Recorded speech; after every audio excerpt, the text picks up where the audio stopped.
picture of Dr. May Owen receiving the Gold-Headed Cain Award in December of 1952 at Rivercrest Country Club. It was presented to her by, if you don't recognize the guy, that's Governor Alvin Schumer. Sorry, Dr. Capper, the governor's not here to present you with the award. And Dr. Paul Brown from the Tarrant County Medical Society, who started our Gold-Headed Cain Award. Now, Dr. Owen was a pioneer in Fort Worth, across Texas, and really throughout the nation, and her work elevated standards of care and opened doors for generations of physicians. Tradition, excellence, and a life devoted to service were hallmarks of her career, qualities that remain at the heart of this award. Now, the tradition of the Gold-Headed Cain began in the 1600s in England. Physicians didn't really have much that they could do to help their patients back then, but they carried a cane, which had a head made of precious metal, and inside the head of that cane was a compartment for aromatics to carry, like rosemary or camphor or things like that, to counteract odors and ward off contagion. That was fun. The Royal College of Physicians in London had a gold-headed cane, which was carried between 1689 and 1823, the same cane, by the most outstanding physician in London at the time.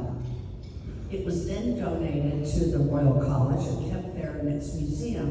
And when our own Dr. Porter Brown, say one in this picture, had a chance to see the actual cane at an American College of Physicians meeting, he had the idea to bring that back to Fort Worth, the idea that is, to present the Gold-Headed Cane annually to the physician who exemplifies the highest standards of scientific excellence and integrity. The selection of the recipient is a tribute to a medical career that true to the science of medicine and the art of caring for patients. It's hoped that the existence of this award and the values that it represents will inspire all physicians to always do their best. The physician who carries the Gold-Headed Cane has been called the doctor's doctor. It's a reward like no other to be recognized by your colleagues who you respect and admire so much. So, for our guests that aren't familiar with how the Gold-Headed Cane recipient is selected, basically we have a committee composed of prior Gold-Headed Cane recipients, but all we do is count the ballots. The nominees are presented by members of the society, and the physician must symbolize the pursuit of the highest standards of excellence, scientific integrity, and have been a member of the society for at least 15 years.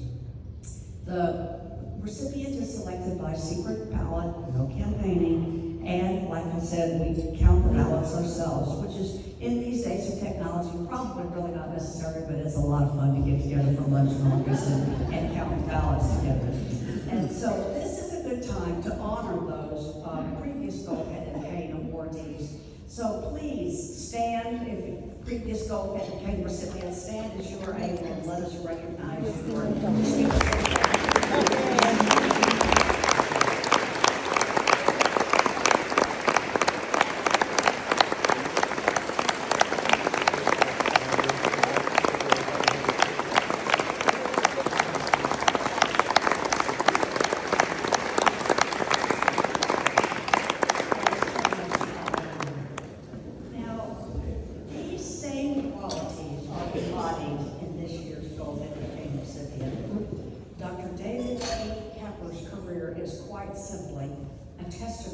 to the covenantal part of medicine.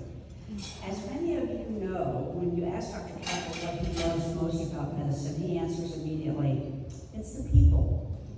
For more than 4 decades, his life's work has reflected that truth, caring for hospice patients, treating the underserved, teaching the next generation of physicians, and walking alongside individuals experiencing homelessness in our community. Dr. Capper's peers describe him as the physician who treats a patient with dignity regardless of their circumstances. His leadership has shaped hospice and palliative care in our region, guided the early development of JPS's street medicine program, strengthened the the charitable clinic at Beautiful Feet, and helped found our own project, Access Tarrant County, which has impacted thousands of lives in our community. He has served as a physician, an educator, an ethicist, a mentor, a volunteer, a medical director, and mission-minded leader. Yet through all of it, he remains profoundly humble. In fact, he won't even look at me right now. Dr. Pepper credits his faith, his family, and a lifetime of mentors for shaping his approach to medicine. His parents, both in healthcare, modeled compassion and integrity. You know them. His wife Diane has been partner in ministry and service, raising their children while supporting the demands of his career. His father, Dr. Robert Capper, received this same honor in 2005, 20 years ago, making tonight a rare and meaningful contribution of a family legacy. Our own Dr. Capper, tonight's Dr. Capper, reminds students that medicine is not merely contractual, it is covenantal. It calls us to humility, to service, and to placing the needs of others above our own. His life is a masterclass in all three. So now it is my great honor to introduce to you the 2025 Gold-Headed Cain Award recipient, Dr. David P. Capper.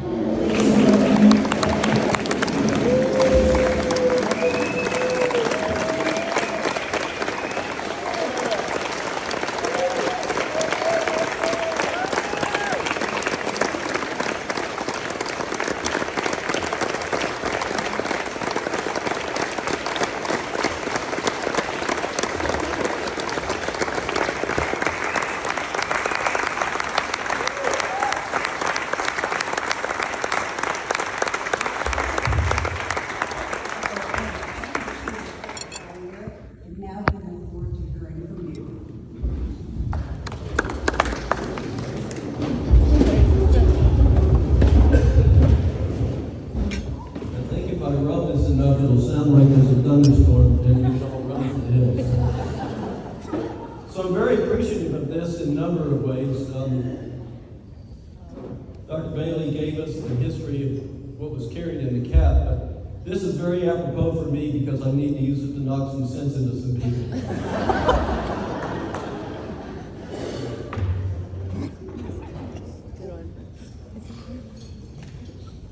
Thank you all. Thank yous are very meaningful, and I appreciate Cheryl and her enumeration of the people that she is thankful for. I have a long list of thank yous, so hold your applauses except for one. No, maybe two. Brian, thank you. We are blessed with a wonderful leader, Brian Swift, that doesn't get enough thanks, and I want us all to really extend our gratefulness to Brian for the leadership that he's brought to us and our community of physicians.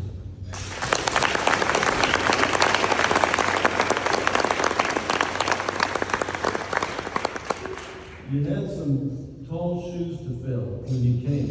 Robin, I think you're here, right? And we love you and appreciate what you did, Robin. So thank you.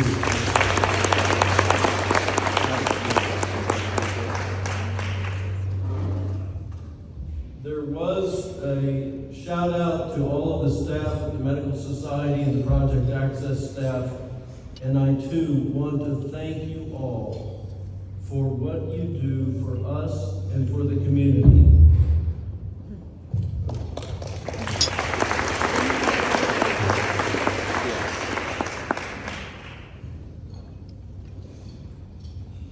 Firstly, I want to thank my Lord, the God of heaven and earth, who has equipped each of us to do the work that he has for us to do on this earth. It's his, but he's called us, and each of us has a unique mission, and in the embrace of that mission, great things happen. Secondly, I want to shout out to the most wonderful woman.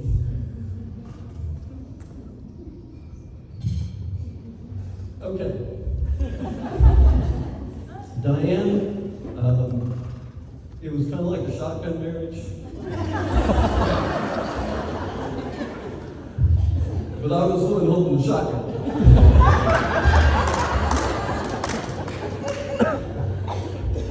And I brought Diane into our marriage from the mission field. She was a dedicated missionary on the border of El Paso and Juarez and the frontera of Mexico.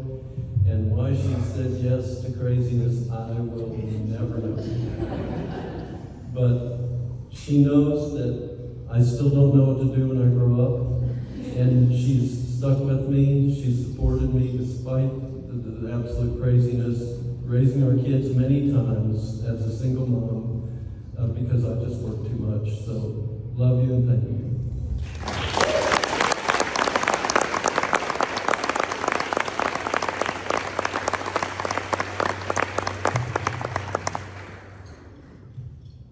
I'm getting old. AI was around. We all read about it every day. We hear about it. All these things about AI. I've never used AI intentionally. Now I know it's out there doing everything we want done, but I've never saw it until today. I thought, okay, what better time to try to use AI than to give this talk? So I put in the little thing. I said, okay, tell me what I can say that's uplifting about aging. Right? There aren't many really young people in this audience, you notice that? So I thought that would be appropriate. So what did it do? It brought me to a speech by Ronald Reagan. And Ronald Reagan is describing how he was able to finally find a definition for middle age. When you're out at night and you have temptations, you choose that which can get you home at bed by 9 o'clock.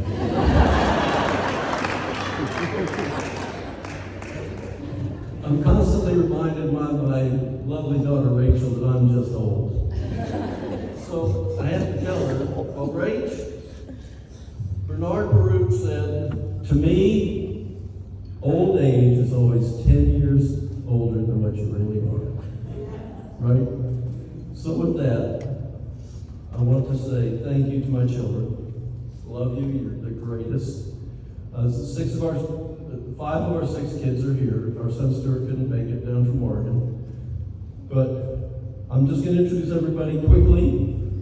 Danielle and her husband, Sean, who's next? Nathan, down from Oregon. Julia and her husband Luke from Austin. Kaylee and her husband Trey from Temple, and Rachel and her husband Connor from here Fort Worth.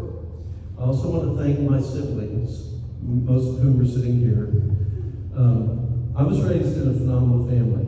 You knew my dad, many of you knew my mom, just phenomenal people. And my siblings outshine me all day long. And I want to thank you, Steve, his wife Karen, Kevin, who's now passed, Karen and her husband Bob, who couldn't make it, Susan and her husband Barney, Dana and her husband Dr. David, and Elaine. So they're just great people.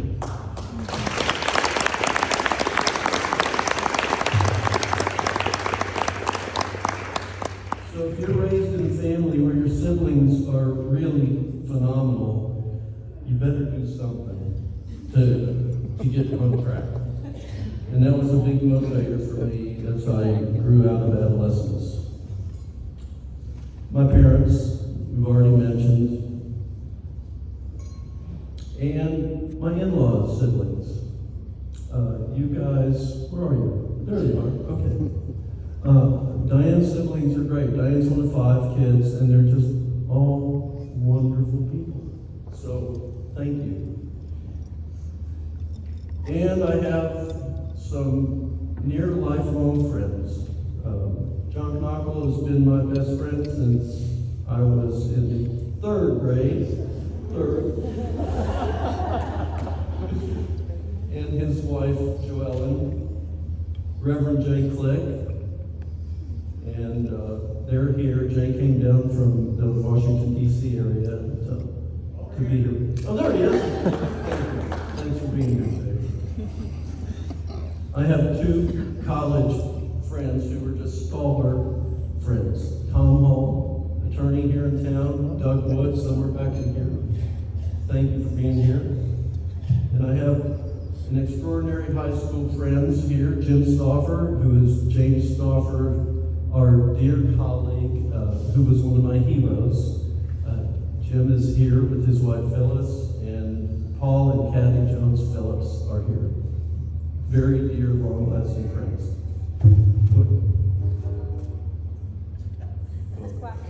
Brian's telling me I better get on with the show. Okay, Brian, okay. So as I said, thank yous are very important to me because I wouldn't be here if it weren't for the people that I've been surrounded by throughout my life. Since I moved back to Fort Worth, I have worn multiple hats, as you well know, and again, I just don't know what to do. So through those many hats, I've had many work families, and where I work, I really like to make it like family, and I can honestly say that has been the case. So in my practice, Bob Keller, his wife Judy, call partner Greg Phillips, you could not ask for better people to be in practice with and in call with. My former consultants and cardiology colleagues, the dedicated colleagues at JPS. As you know, I was involved with JPS for a number of years and actually worked there for a while, particularly the groups that were involved with homeless care and palliative care team. I have an uber-dedicated Christian family from Beautiful Feet Ministries that is headed up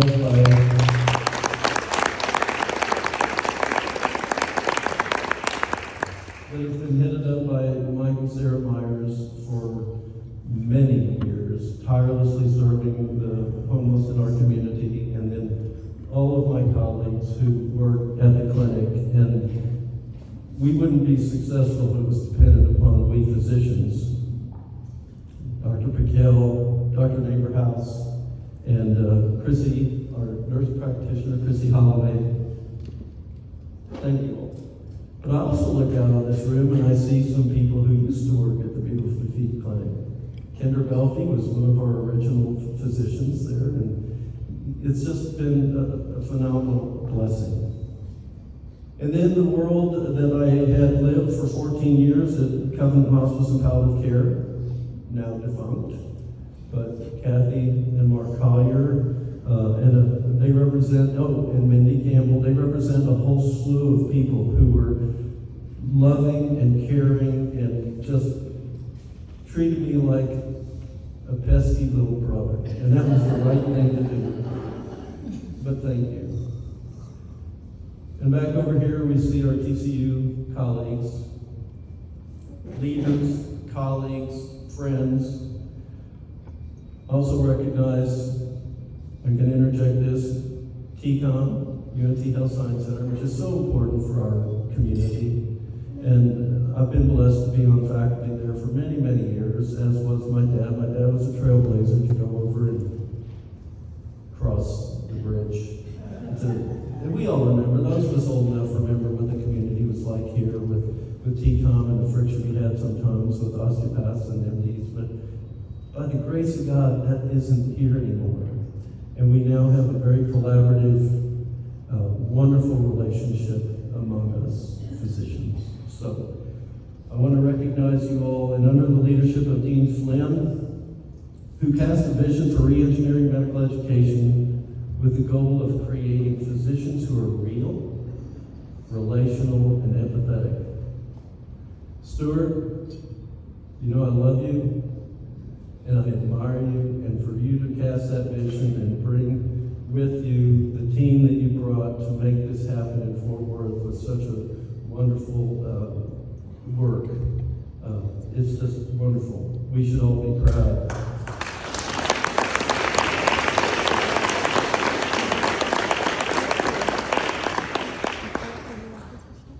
the staff as well that work at the school, many of whom are here.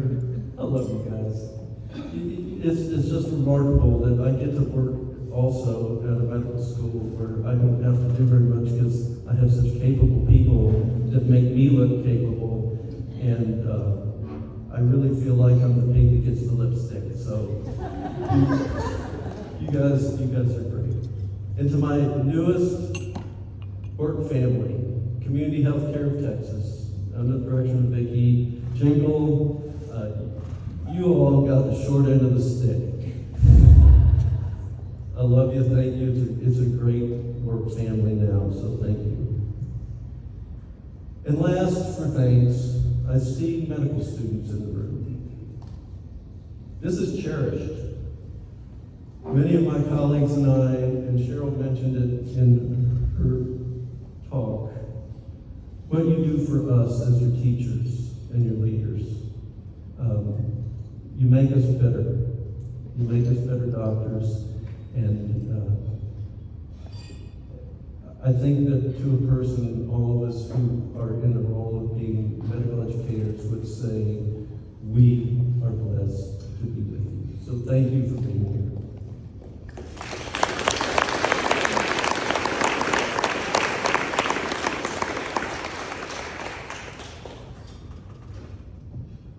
I want everybody to take a second and look around the room. We just acknowledged the wonderful physicians that have received the gold headed Cain as predecessors to ours. And we see physicians who've been dedicated their whole careers in this community to make our medical community a superlative medical community. I say that with great pride. It used to be kind of a sleeper medical community where we had excellent care, but nobody really knew much about it because everybody was paying attention to what's going on in Dallas. And then you have all the people from Dallas that escaped to Fort Worth to get out of Dallas. It's true. But I want you to look around the room at each other and then join me in giving you applause.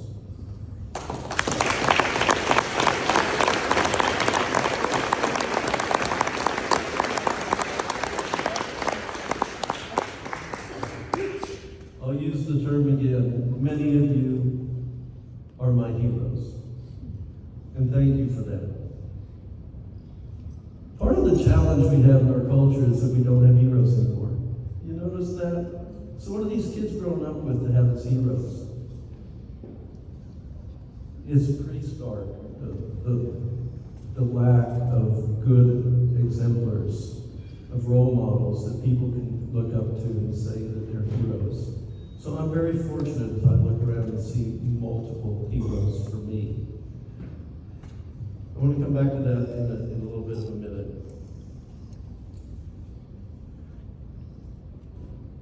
Okay.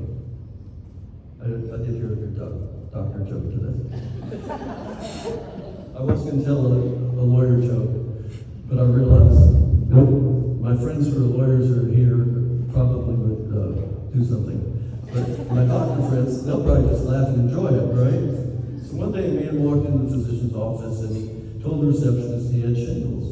She took down his name, his address, and medical insurance number, blah, blah, blah, blah. A few minutes later, the nurse came out, running back to her room. Took him in, what do you hear?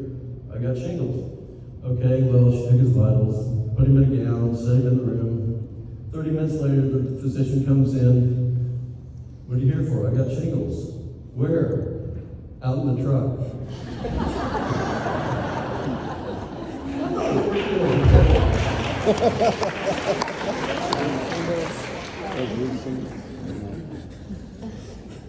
When we moved here in 1965, my dad got out of the Army, and interestingly enough, his first job, in addition to the fact that he was the first fully trained cardiologist, west of Dallas and east of Amarillo, I remember that well, but the fact is we came to a medical community that was very warm and embracing, but it was also known for its commitment to the community. The private doctors in this community are the ones who staff JPS Hospital. Think about that. A county hospital in a major city in the United States being staffed on a volunteer basis by the private physicians in that community. That's what we came here into. When I think about my own career and I think about how I've done things that aren't normal, those were normal back then. I think that that is a factor that we need not forget. We need not put that away into the pages of history, but we need to continue to live through that type of volunteerism and care for the least of our neighbors. I'll take the opportunity to, this isn't a tribute to my dad, but because so many of you knew my dad, the context of history for when we came here and what happened. So my dad would go around to all the little hospitals. Remember Boulevard Hospital over on Camp Bowie? Many of you older guys remember that. TNR Clinic Hospital. There were a number of small little hospitals in Tarrant County, even Arlington Memorial. So my dad would go around and he would provide consult services for the docs in these places.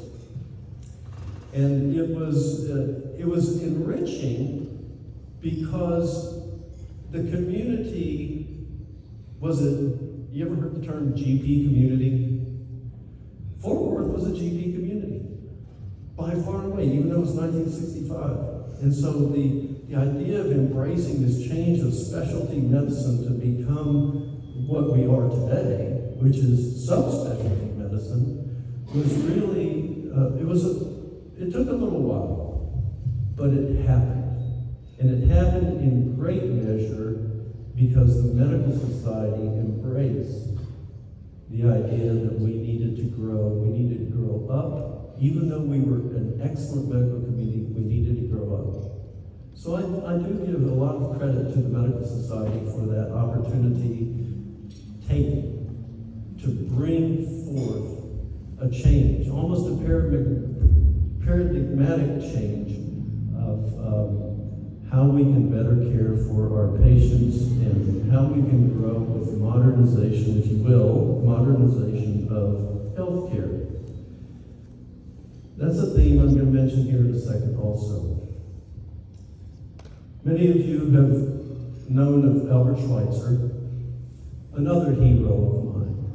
Albert Schweitzer was a physician later in life. He wasn't a physician first. He was a world-renowned organist. He was a real Renaissance man. And then he went to seminary and he became a clergyman. And so he was a theologian, philosopher, and later became a physician. And the reason he became a physician is because he wanted to serve God's people in a different way. Sound familiar, Stuart? Love you, man.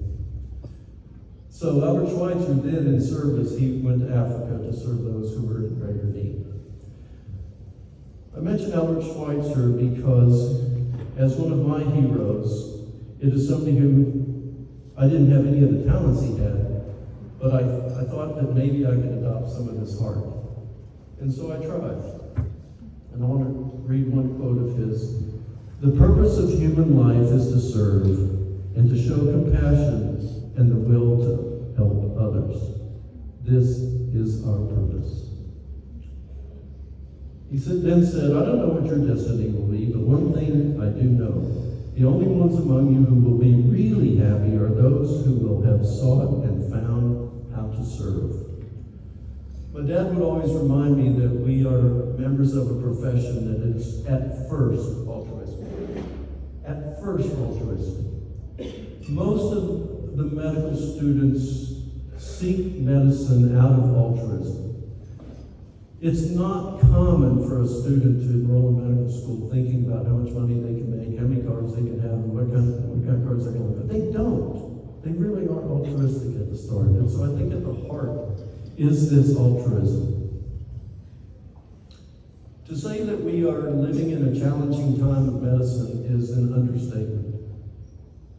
To say that our culture is at an interesting time for how health care, which is a misnomer, it's sick care really. Our system is a system of sick care, but how our system of medical delivery is meted out arbitrated, etc. We are in a very, very challenging time. We've seen burnout and early retirement happening at unprecedented rates among our colleagues.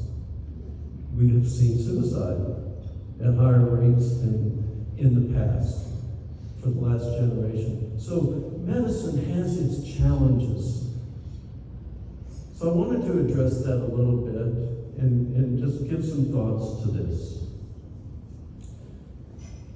Medicine was founded on some time-honored, immemorial, almost sacred values. We all recite the Hippocratic Oath at some point. The problem is the Hippocratic Oath has had multiple derivations over time because of the willingness to adapt to culture changes. That in and of itself presents a challenge because the values shouldn't be dictated by the culture, but the culture should be a reflection of the values. So that's a problem. Proverbs 29:18, where there is no vision, the people perish. And I think in our case, for medicine, in some way we've lost our vision. Why? Well, there's lots of reasons why. The system, the regulations, the nature of money exchange, the management. I'm not going to blame it on lawsuits because I don't think that's the biggest problem. It's deeper than that. We're challenged because we are challenged at the core of our values.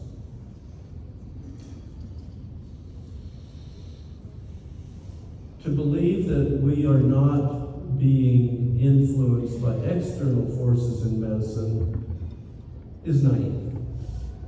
Those external forces can be very profound, not the least of which can be purely political, but they're not all political.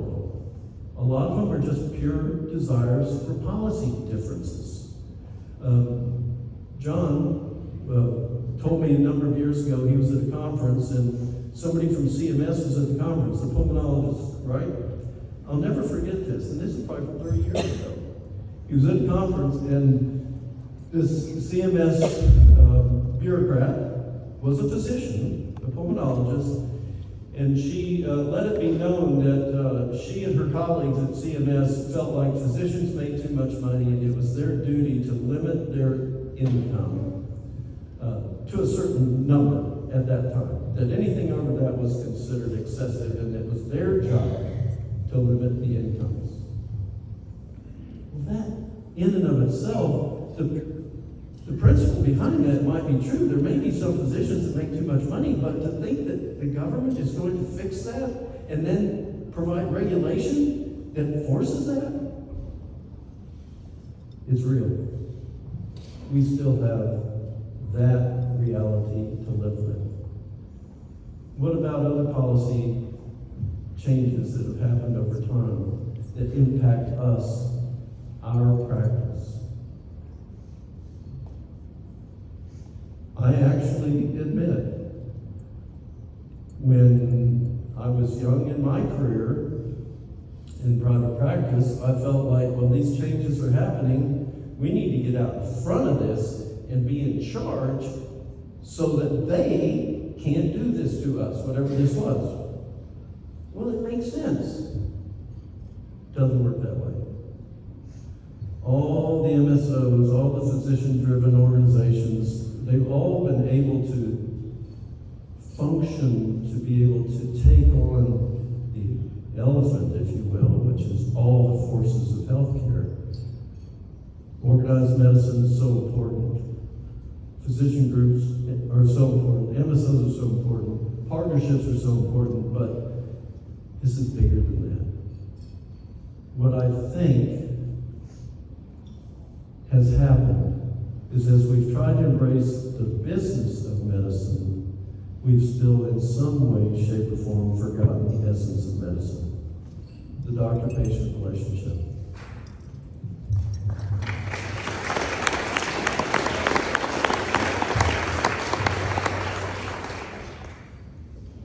The doctor-patient relationship is sacrosanct.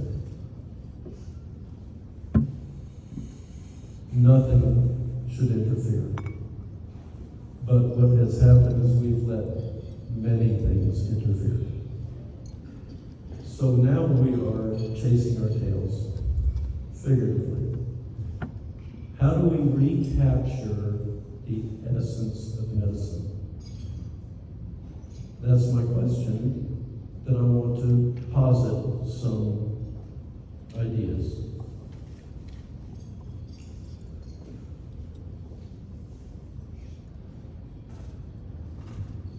Before I do that, let me back up 1 second. In the last 2 weeks alone, I've read 5 different articles talking about the loss of trust in medicine. 5 different articles. Yeah, there were only 3 research articles that then were being talked about twice, but still, this should concern all of us. It does me. When we're with a patient, it's real. But collectively, it's also real. Of course, it was accelerated by the COVID response, if you will. Yes, the pandemic had its issues, but the response to the pandemic probably created more distrust than anything else that happened. The challenge for organized medicine is not to turn a blind eye and just accept things that are being led by others as being truth. We really need to reinstill in ourselves a healthy skepticism. That healthy skepticism actually laid one of the groundworks for the great developments in medicine. The germ theory. We all remember that. Well, those great physicians who forwarded the germ theory did so against the tide. They were considered crackpots. But with bravery, they moved forward, and now we know it is absolutely true.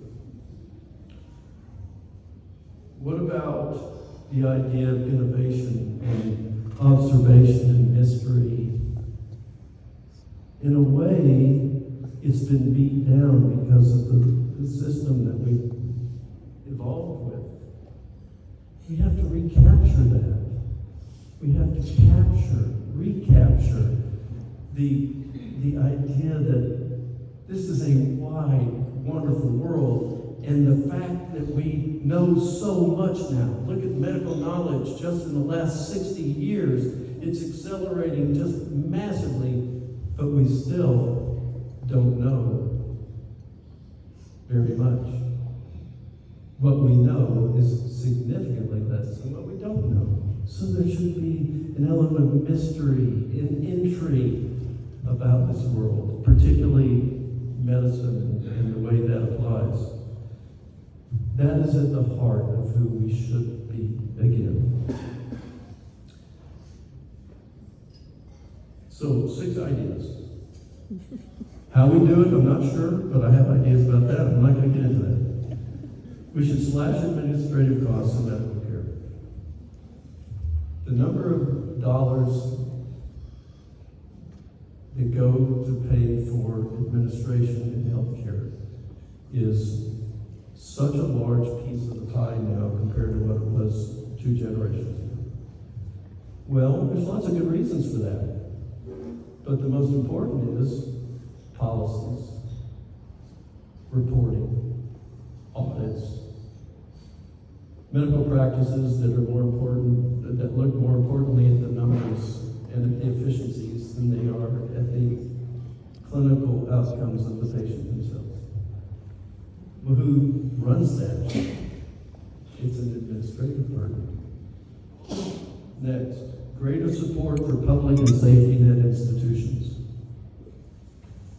Next, emphasize the servant focus of the profession. Next, downgrade corporate medicine. I embrace corporate medicine. I did. Corporate medicine isn't bad in and of itself if the values that are driving the organization are the right values.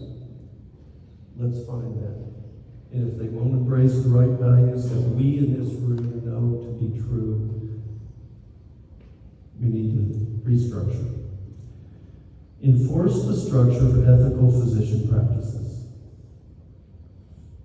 We need to provide allowance for physicians to be physicians, to take the time they need to take with their patients, to compensate justly, and to move forward with the care of human beings as our primary focus. Shift from sickness care to whole person care, and adopt preventive medicine. That won't cost that much money, but we need to do it. Emphasize patient education on lifestyle, nutrition, exercise, social, mental, and spiritual health, whole person care. Strengthen primary care access. And last, assure transparency and accountability. Okay, most of us in this room have been patients at one time or another. Can you make sense out of your EOBs and how much you really owe? It's a magnificent challenge. And we're educated, we work in it. It's a bad system. On a personal level, I encourage us all to do this. Because we aspire to be ever growing, we physicians were constantly engaged in continuing medical education. Why? Not because we have to, but because we're committed to growth, professional growth. We need also continue to be committed to personal growth. Since we embody the eponym of lifelong learners, and I think we all are, we read, we attend to things in our culture. It used to be when I was a kid, the cultural expressions of the community, physicians were at the lead for supporting those things. But if you go to the symphony now, the number of physicians that are supporting it, those numbers have dwindled. Why? These are important. These are important for our personal growth. We also need to reconnect our intellectual state with that curiosity, intrigue, invention, and problem solving that also included thinking outside of the box. Let me give 3 examples that were very important to me. I mentioned the germ theory and how that went against the grain. The discovery of X-rays, Röntgen, the Curies, Fleming's discovery of penicillin, the development of anesthesia by Dr. Morton in 1846. These were novel because people thought outside of the box, and then they dedicated themselves to investigation. So Bob and I, we did our residency in Portland, Oregon, and the chief and vice chief of our program were both ID specialists. And great guys. And one of their best friends was a fellow by the name of Walt Stam at the University of Washington. So Dr. Stam came down and he would lecture to us, and we'd have time just to talk around the table, and it was great. Dr. Stam reasoned that, hey, these antibiotics have these properties. The bactericidal activity of these antibiotics, the pharmacokinetics of these antibiotics, and particularly in the bladder, we should be able to treat the simple cystitis more easily. So, through his reasoning, he researched it, and sure enough, single-dose therapy is very effective at treating many cases of simple cystitis. Well, it's revolutionary when you think about the benefit to the patient. But it's because of that idea of putting pieces together and thinking outside of the box. Nick Halden, many of you in this room remember E. Richard Halden. I had the good fortune to work with Dr. Allman for 2 years, kind of as an apprentice in his practice, because he was infirmed. Well, one of the things he did, he reasoned that DNCB, which we know is a strong T-cell stimulator, he reasoned that certain malignancies that may be responsive to activated T-cells may respond to DNCB treatments. Well, there's no literature on it. He just reasoned that this may be beneficial. So there were a handful of patients in the practice that were receiving DNCB treatments. Yes, it's anecdotal, agreed, but his outcomes were better than what were considered national average. And the patients weren't harmed by it. They had full informed consent, but he was thinking outside the box about a way to apply a treatment that may be beneficial to patients. And last, I'll shout out to my buddy Don Seawick over here. Don's an anesthesiologist. Through his enterprising and thinking outside the box and ways to do things better in a certain area of Michigan, completely changed the culture of outpatient orthopedic surgery. Taking what used to be a small number of people that were same-day surgery, converting that to the majority of people that were same-day surgery and able to go home because he thought outside of the box. This is our heritage. How does that happen? That we forget the inquiry, that we forget the mystery and really have that inquisitive heart. I suggest that we need to recapture that. I also suggest that in my appeal to you and to all of our colleagues, that we put the soul back in medicine, that we remember to embody empathy, compassion, dignity, fidelity, trust, morality, and in some, as the great philosopher said, this is virtue. This is our manifest calling. If we don't do that, we sacrifice a moral accountability in the care of people. The only way we'll have that moral accountability, once again, is to embrace the virtues. I want to quote Edmund Pellegrino, a wonderful internist and medical ethicist. And I think all of you will hear this and it will resonate. The professions today are afflicted with a species of moral malaise that may prove fatal to their moral identities and perilous to our whole society. This malaise is manifest in a growing conviction, even among conscientious doctors, lawyers, and ministers, that it is no longer possible to practice their professions within traditional ethical constraints for reasons that are multiple. More specifically, the belief is taking hold that unless he looks out for his own self-interest, the professional will be crushed by the forces of competition, government regulation, malpractice, advertising, public and media hostility, and a host of other inimical socioeconomic forces. These forces, it is asserted, are conspiring to transform the learned professions into crafts, businesses, or technologies that are beyond the control of the professions. The fault lies not with the professions, oh no. Unless there's some upheaval in conventional morality, professional ethics as we know it has no future. That's sobering. So we can counter that. We can counter this. It's a personal crusade that each of us can take on to, once again, embody the time-honored basis of our profession. When Jesus was asked about the Great Commandment, he answered, the most important is, Hear, O Israel, the Lord is one God. You shall love the Lord your God with all your heart, with all your soul, and with all your mind, and with all your strength. The second is like unto it, you shall love your neighbor as yourself.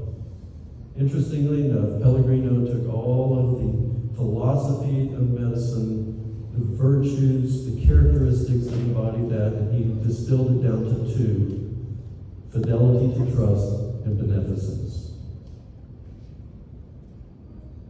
As we ourselves continue in our personal and professional growth, as we continue to form the next generations of physicians, let us resolve to restore the profession by embracing these time-honored values, and do as Dr. Schweitzer also was quoted to say, ethics too are nothing but reverence for life. This is what gives me the fundamental principle of morality, namely, the good consists of maintaining, promoting, and enhancing life, and that destroying, injuring, or limiting life are evil. Therefore, if we honor God, serve our patients with humility, and aim for preserving dignity and delivering that which is in the patient's best interest, then we will be the heroes that those who follow us will look up to. Thank you.